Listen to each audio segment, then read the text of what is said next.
بسم اللہ الرحمن الرحیم۔ آپ دیکھ رہے ہیں اسلامک یوٹیوب چینل اسلامک دنیا اور میں ہوں محمد صدیق۔ آج کی اس ویڈیو میں آپ کے لیے ایک ایسا طاقتور اور مجرب وظیفہ لایا ہوں، جو کوئی شخص اس وظیفہ کو جمعۃ المبارک کے دن نماز عصر کے بعد پڑھے گا تو انشاءاللہ اس کی تمام مشکلات حل ہوں گی، پریشانیاں ختم ہوں گی، حاجات پوری ہوں گی اور اس کی تمام دعائیں اللہ تعالیٰ کے حضور قبول ہوں گی۔ آپ اس وظیفے کو توجہ کے ساتھ سماعت فرمائیں۔ یہ چھوٹا سا وظیفہ ہے اور یہ وظیفہ شیخ الاسلام حضرت مولانا حسین احمد مدنی رحمۃ اللہ علیہ کا بتلایا ہوا ہے اور یہ یقیناً مجرب وظیفہ ہے۔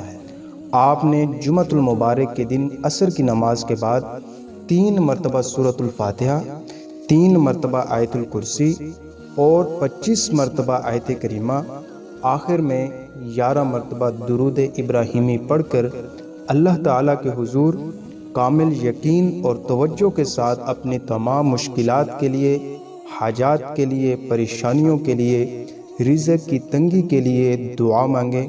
انشاءاللہ آپ کی تمام مشکلات حل ہوں گی اور آپ کی تمام دعائیں قبول ہوں گی۔ یہ ویڈیو کیسی لگی؟ اس کو لائک کیجئے، چینل کو لازمی سبسکرائب کیجئے۔ اللہ حافظ۔